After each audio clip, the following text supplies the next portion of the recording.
Ini tahun 2065 dan kamu berdiri di permukaan bulan yang berdebu, mengerjakan rangkaian panel surya terbaru untuk membantu memberi daya pada jaringan listrik kota setempat. Tiba-tiba, permukaannya mulai bergetar. Apa ini gempa bulan? Atau remaja bulan sedang berpesta lagi di balai kota? Kamu melihat ke bumi. Kamu sudah sangat terbiasa sampai tak menyadarinya lagi. Tapi sekarang, bumi terlihat berbeda. Tak lama kemudian, kamu mengetahui penyebabnya. Bumi terlihat mengecil. Kamu mulai panik. Bumi menjauh.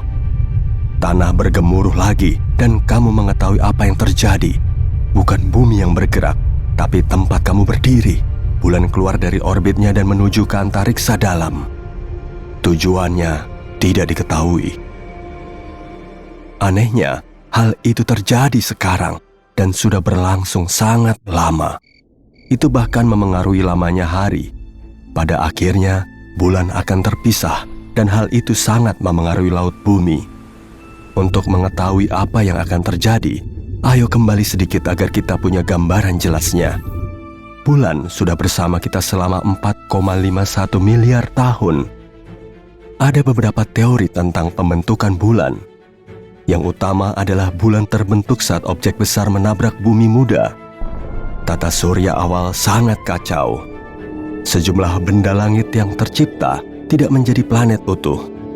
Salah satu benda yang ukurannya sebesar Mars menabrak bumi dan melemparkan bongkahan besar kerak planet kita keluar angkasa. Gravitasi mengambil alih dan menyatukan unsur-unsur yang terpisah ini. Ini menjelaskan kenapa bulan terdiri dari partikel lebih ringan dibandingkan dengan yang kita temukan di bumi. Miliaran tahun kemudian, kita sudah lebih terbiasa dengan keberadaan bulan. Itu sangat memengaruhi kehidupan sehari-hari kita. Yang paling terpengaruh adalah pasang surut. Tarikan gravitasi atau gaya pasang surut yang digunakan bulan pada planet kita menciptakan gelombang pasang surut. Gaya ini menyebabkan semua air di permukaan bumi yang paling dekat ke bulan menonjol ke satu sisi. Singkatnya, gaya ini menekan masuk dari atas dan bawah planet kita dan mendorong keluar dari samping. Bumi juga memengaruhi bulan. Kita akan bahas sebentar lagi. Tapi rupanya kita salah mengira, ternyata bulan tidak suka didampingi oleh kita. Bulan perlahan menjauh dari kita, bahkan saat ini. Bulan bisa terlihat kecil atau besar bergantung pada fase bulan. Padahal ukurannya hanya 1/4 atau 27% ukuran bumi. Diameter orbit bulan mengelilingi kita hampir 768.000 kilometer. Tapi diameter ini bertambah 3,8 cm setiap tahun. Tentu saja, itu berarti bulan menjauh 3,8 cm tiap tahun. Untuk membantu menjelaskan penyebabnya, kita harus menganalisis lebih jauh hubungan kita dengan bulan. Kedua benda langit ini mengalami penguncian pasang surut. Kita bergerak selaras sehingga kita selalu melihat sisi sama dari bulan. Bagian yang tidak pernah kita lihat sering disebut sisi gelap. Tapi itu kurang tepat. Saat bulan mengorbit bumi, bagian lain diterangi matahari atau gelap pada waktu yang berbeda. Perubahan dalam penyinaran ini menyebabkan bulan mengalami berbagai fasenya. Gaya pasang surut tidak hanya memengaruhi laut kita, tapi badan bumi juga. Karena struktur bumi lebih keras daripada air, pasang surut pada materi lebih padat, seperti kerak bumi, memiliki dampak yang jauh lebih kecil. Gaya pasang surut itu saling bergantung. Medan gravitasi bumi juga akan menyebabkan pasang surut di badan bulan. Sekali lagi, karena kita tidak membicarakan benda cair, dampaknya sangat kecil, tapi ada. Pertukaran pasang surut ini cukup rumit.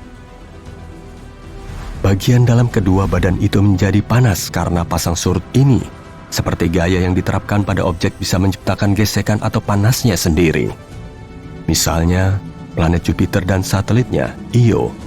Gaya pasang surut planet raksasa ini sangat besar sampai permukaan Io yang padat naik dan turun beberapa puluh meter di tiap periode rotasi. Panas yang dihasilkan berarti bagian dalam Io kemungkinan besar cair. Akibatnya, permukaan Io dipenuhi gunung berapi aktif. Itu salah satu tempat paling kacau secara geologis di tata surya. Terlepas dari panasnya, itu jelas bukan tempat untuk mengajak keluarga liburan musim panas. Kembali ke bumi, planet kita berputar pada porosnya setiap 24 jam, dan bulan melakukan satu revolusi mengelilingi bumi dalam 27,3 hari. Tonjolan di bumi sebenarnya mempercepat bulan. Bumi menarik bulan ke depan pada orbitnya. Dengan kata lain, tonjolan bumi menambah radius orbit bulan mengelilingi kita. Saat ini terjadi, bulan menarik kembali tonjolan pasang surut bumi, sehingga memperlambat kecepatan rotasinya, meskipun hanya sedikit, sangat sedikit. Artinya, 100 tahun dari sekarang, satu hari di bumi akan menjadi 2 mili detik lebih lama daripada sekarang. Kalau kamu berkedip, kamu akan melewatkannya, serius. Selain itu, karena bumi lebih besar, tarikan gravitasinya lebih kuat dan menyebabkan kecepatan bulan perlahan bertambah. Seiring waktu, orbitnya akan menjadi semakin besar. Ini membawa kita kembali ke ukuran 3,8 cm tadi. Mungkin kelihatannya kecil, tapi lama-lama ukuran ini menjadi signifikan. Ayo maju miliaran tahun dari sekarang, saat kita melihat orbit bulan sangat besar sampai meninggalkan kita selamanya. Apa yang terjadi pada laut kita? Kamu sudah menebaknya. Pasang surut akan hilang. Itu akan membuat laut sangat tenang untuk pelayaran kapal. Itu pun kalau manusia masih hidup 50 miliar tahun lagi. Sebelum periode itu, karena penguncian pasang surut memperlambat kecepatan rotasi bumi, mungkin saja bumi akan cukup melambat untuk selamanya menghadap bulan. Nantinya, itu bisa mencegah bulan menjauh dari kita. Bayangkan dampak pada planet kita jika kita berhenti berputar. Separuh bumi akan selalu gelap, separuh lagi terang. Itu akan mengacaukan musim dan kehidupan alami. Itu memang terdengar dramatis, dan kehilangan pasang surut akan menjadi fenomena signifikan. Tapi ada kejadian lebih serius lain yang harus kita cemaskan sebelum itu. 1/10 dari waktu itu, 5 miliar tahun, matahari kemungkinan akan melahap bulan dan bumi. Yep, matahari akan mengadakan pesta besar, peristiwa yang belum pernah dilihat tata surya, dan semua orang boleh datang. Matahari terus membakar hidrogen di intinya menjadi helium. Sekarang, matahari sudah mengalami setengah siklus hidupnya. Menuju akhir, matahari akan kehabisan hidrogen di intinya. Matahari akan menjadi raksasa merah. Permukaannya diprediksi sudah mencapai Mars. Saat itulah gaya gravitasi akan mengambil alih. Bumi akan terseret ke matahari baru ini dan hancur. Matahari menjadi 10% lebih terang setiap 1 miliar tahun. Jauh sebelum planet kita hancur, panas itu akan melelehkan es dan membakar hampir semua makhluk hidup. Seluruh laut kita akan mengering juga.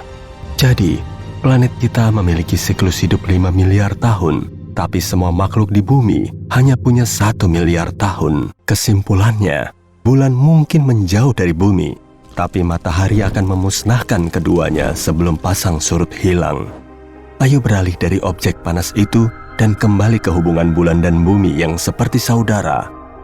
Fakta bahwa bulan memiliki periode rotasi yang sama dengan periode orbit bumi dan bulan bukan kebetulan. Selama miliaran tahun, gerakan pasang surut yang sama ini menyebabkan keselarasan yang kita tahu sekarang. Namun, ini masih berkembang. Periode rotasi bumi melambat. Pada akhirnya, itu akan menyamai periode rotasi bulan dan akan sama persis. Dan seperti kusebutkan tadi, hari di bumi akan semakin lama juga. 2 milidetik setiap abad. Untuk memiliki dampak signifikan, akan butuh ribuan tahun. Namun, senang rasanya berpikir bahwa bumi dan bulan berpengaruh besar dan bermanfaat bagi satu sama lain. Keduanya hampir seperti menongkrong bersama, seperti pasangan teman lama antar galaksi.